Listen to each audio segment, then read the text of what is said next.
Muy buenas tardes para todos.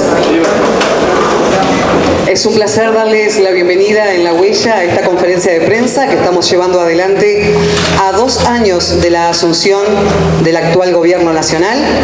Es un placer contar entre nosotros con la presencia del presidente del Frente Amplio, Fernando Pereira, la vicepresidenta Verónica Piñeiro, diputadas, senadores de todo el país que hoy nos han venido a acompañar. Vamos a darle la palabra al presidente del Frente Amplio, Fernando Pereira, quien va a hacer el análisis del discurso realizado por el presidente de la República en la jornada de ayer en el Palacio Legislativo. Buenas noches a todos y a todas, miembros de los medios de comunicación.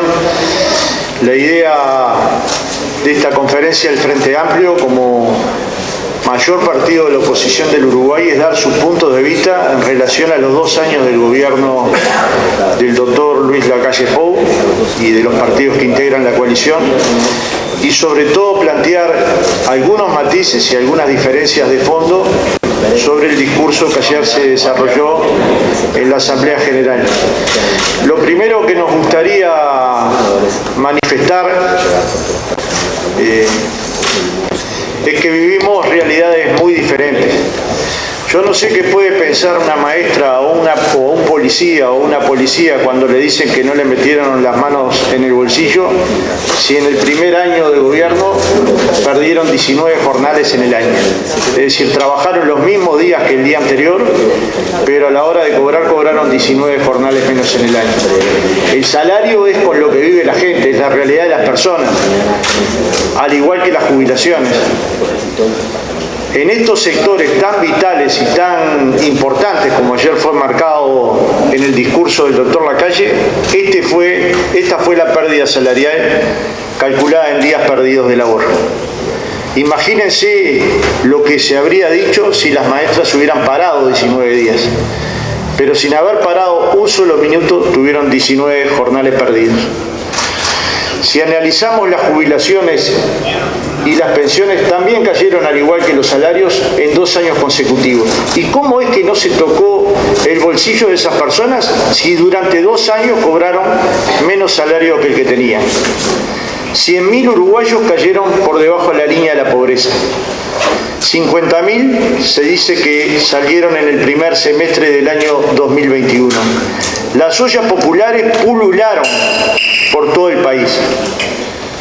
¿Cómo es que a esa gente no se le afectó en sus bolsillos?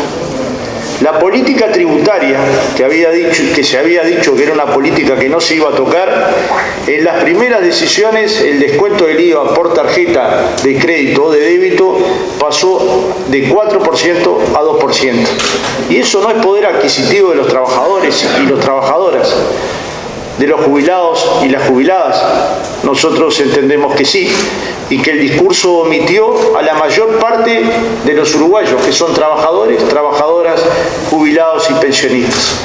Si el poder adquisitivo de los trabajadores y trabajadoras, de los jubilados y de las jubiladas cae, efectivamente el consumo interno cae, como ha sucedido en el Uruguay, en 4.8%, y eso afecta a las pequeñas y medianas industrias, comercios y actividades agropecuarias de pequeña y mediana escala. Como hemos visto en el Uruguay, el cierre de muchas empresas vinculadas al turismo, vinculados al transporte de escolares, vinculados a las cantinas, vinculadas a los locales liceales o escolares, y fundamentalmente mucha actividad vinculada al ingreso que tiene que con la compra, que tiene que ver con los salarios. Entonces claramente resulta inconsistente plantear que no hubo daño en el bolsillo de los trabajadores porque fue fuertemente dañado. Como ustedes saben, porque no me necesitan a mí para traducirlo, cuando van a un almacén, la docena de huevos vale más de 150 pesos, casi duplicando su valor en un breve lapso de tiempo. El kilo de carne picada, cerca de 400 pesos. el litro de aceite 120 pesos. Eso es lo que la gente ve cuando con su sueldo va a comprar al supermercado o cuando intenta ir a un surtidor a cargar combustibles y les prometieron que no iban a subir las tarifas y las tarifas aumentaron por encima del 30%, los combustibles aumentaron por encima del 30%. Esto es lo que sienten los uruguayos y uruguayas cuando ven realidades paralelas. Por un lado el discurso del gobierno planteando todo lo bien que le fue y por otro lado mirando en su casa, en su hogar y viendo cómo empeoró su calidad de vida.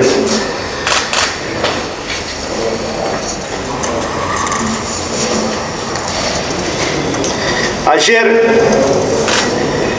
también vimos que no se mencionó durante la conferencia el tema del puerto.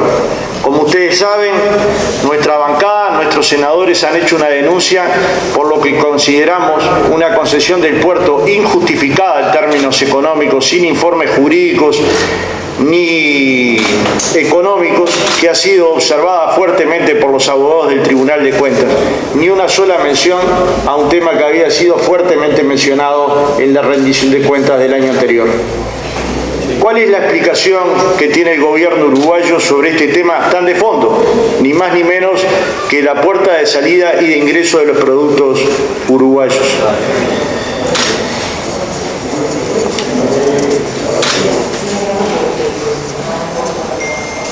En el Uruguay se ha producido un ajuste fiscal muy injusto al cortar las inversiones, los salarios y las jubilaciones.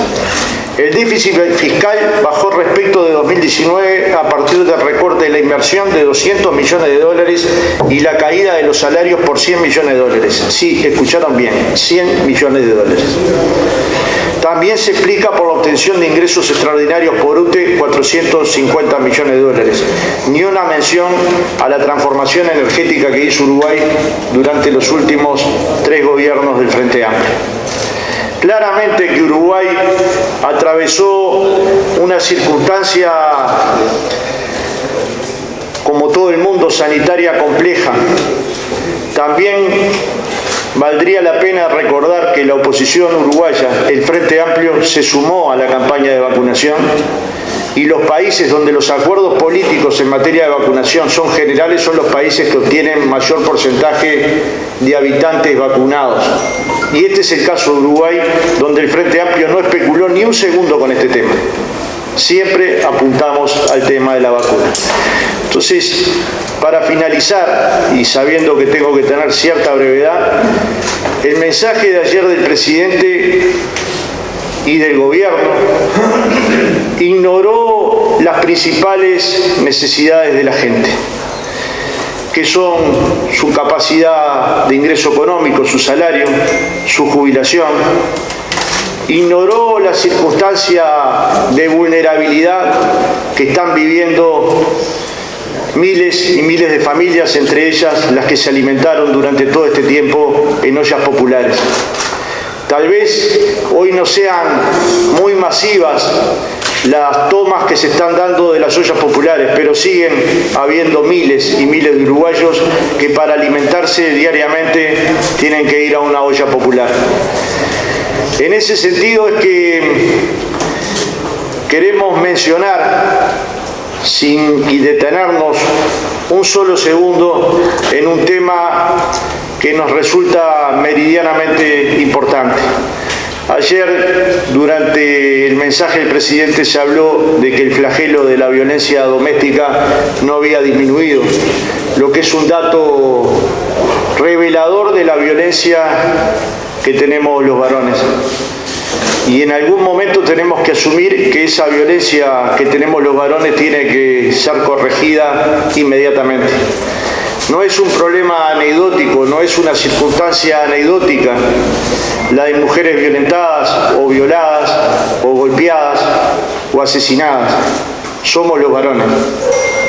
Los varones del Frente Amplio nos hacemos cargo de trabajar en esta problemática. También transformando nuestra forma de pensar y de vivir. Seguramente deberíamos todos los partidos asumir este mismo compromiso, que es el de alguna manera generar condiciones para que cuando las mujeres salgan a la calle se sientan seguras. Es terrible que uno viva en una familia donde todas las mujeres que integran su familia le digan que en algún momento de su vida fueron violentadas. Ahora, si todos tenemos esta familia, si todos integramos familias de este tipo, es hora de hacernos cargo los varones. Muchas gracias.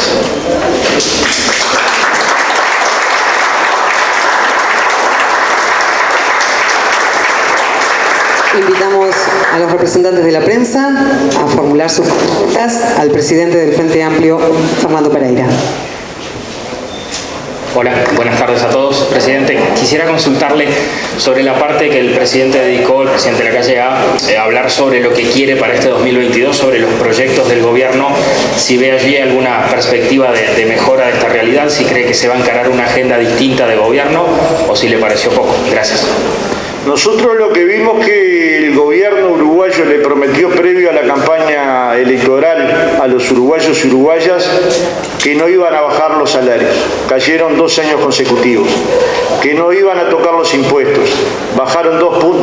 Dejaron de descontar 2 puntos del IVA, cambiaron el IMESI de las naftas, con lo cual consiguieron mayor recaudación, cambiaron la base de cálculo del IRPF, con lo cual los trabajadores pagan más IRPF de lo que pagaban. La promesa de que no iba a haber más impuestos tampoco llegó. Le prometieron a los uruguayos que no iban a haber transferencia de las empresas públicas a rentas generales. Y UTE mejoró su entrega a rentas generales en 116 millones de dólares. Nosotros esperamos que además del relato se cumplan estas promesas y la que ha formulado para 2022, entre ellas la baja de impuestos. Y también si lo que se cree si se cree pertinente discutir un hospital de clínicas de primera calidad asistencial, cuenten con el Frente Amplio para conversar del tema. De la misma manera que ayer sorprendentemente estuvo ausente de la conferencia la reforma de la seguridad social, que se hablaba que era una de las principales reformas del gobierno. Como ustedes recordarán, el presidente se había comprometido previo a la campaña electoral a no tocar los derechos de aquellos trabajadores que estuvieran en actividad. Sin embargo, la comisión de expertos recomienda al Poder Ejecutivo afectar trabajadores a partir de los 50 años o incluso de los 46. Esa propuesta desapareció, probablemente a efectos de las 800.000 firmas que colocan el referéndum de la LUC el próximo 27 de marzo. De la misma manera que vemos que no se está aplicando el precio de paridad de importaciones, es decir, es una norma que el Estado votó en la LUC para dotarlo de mayor transparencia en términos de fijación del precio de los combustibles, pero que luego no utiliza. O sea, si será mala la LUC, que para poder defenderla no la aplican. Pereira, acerca de lo que usted está diciendo en referencia a los asuntos que no estuvieron contenidos en el discurso del presidente, ¿cuál es la información que tiene el Frente Amplio respecto a la reforma de la seguridad social? ¿En qué etapa está? Seguramente después de terminado el trabajo de esa comisión asesora se debe estar elaborando un proyecto, articulándolo para ser remitido al Parlamento. Pero desde el punto de vista político, ¿ha habido algún acercamiento, alguna definición de si este año va a ser el año o no de la discusión de la reforma? Ninguno. Lo que nos llama mucho la atención, porque en el periodo tanto de diagnóstico como de propuestas, cuando las organizaciones políticas y sociales pidieron más tiempo para el diagnóstico o para la construcción de propuestas, fue negado, porque había determinados tiempos para entregar el proyecto, y luego el proyecto hace meses que está en torre ejecutiva sin salir de él. Pero es que es tan alto el nivel de desaprobación que tiene un proyecto que simplemente sustenta la reforma de jubilaciones y pensiones sin mirar la protección social como derechos desde que una persona nace hasta el día que muere, que naturalmente es muy difícil de presentarlo en el momento que se está discutiendo una ley de tan mala calidad democrática como la Ley de Urgente Consideración, que fue aprobada en 74 días, 476 artículos. De forma tal que nos parece, o esta sí es una opinión, que está durmiendo hasta después del 27 de marzo. Buenas tardes, Juan Pablo da Costa de Canal 4. Pereira, quería consultarle cómo vio la propuesta del presidente de una rebaja en lo que es el IAS y cambios en las franjas más bajas del IRPF, cómo lo analiza el Frente Amplio y cómo entiende el Frente Amplio puede actuar decir, tanto si gana el sí o si gana el no, ¿qué actitud entiende va a tomar el gobierno en ese sentido? Gracias. Bueno, el gobierno ha logrado instalar que esta es una elección de mitad de periodo, es muy particular el razonamiento, porque al otro día tenemos el mismo parlamento, el mismo presidente, la misma vicepresidenta, los mismos gobernantes. En realidad es muy difícil entender cómo logran instalar estos temas, pero lo logran. Lo que hay en el 27 de marzo es la posibilidad de la ciudadanía de ser legisladora por un día y derogar o no, o anular o no 135 artículos de la LUC. Y esos artículos refieren a cosas muy delicadas, por ejemplo, a que hayan sacado a las maestras del acto educativo, de la opinión del acto educativo, del Consejo de Educación Inicial y Primaria, que tiene más de 100 años de historia. Tiene un conjunto de artículos vinculados a la educación, a la seguridad, a la inclusión financiera. Un estudio que hizo en su momento el Parlamento con la Facultad de Ciencias Sociales dijo que esta forma de legislar era la de menor calidad democrática. Sin embargo, se utilizó. Tiene artículos cuestionados por la OIT, fundamentalmente el de Piketty. Tiene artículos cuestionados por la Fiscalía General de la Nación, por el Instituto de Derecho Penal, por el doctor Germanal al grado 5 de Criminología en materia de seguridad. Tiene cuestionamientos de todo tipo y sin embargo siguieron adelante. Luego del 27 de marzo veremos cómo actúa el gobierno. Espero que esto haya servido, independientemente del resultado electoral, para que mecanismos de este tipo no se utilicen ni por parte de este gobierno ni por parte de ningún otro, incluyendo gobiernos del Frente Amplio. ¿Es viable, la otra pregunta, el tema ya lo decías? Bueno, no sabemos cuál es la propuesta, porque es condicional a que la situación económica evolucione favorablemente y no hubo una propuesta concreta sobre cuál serían ni las deducciones de IRPF ni las modificaciones del IAS. ¿Alguna otra pregunta?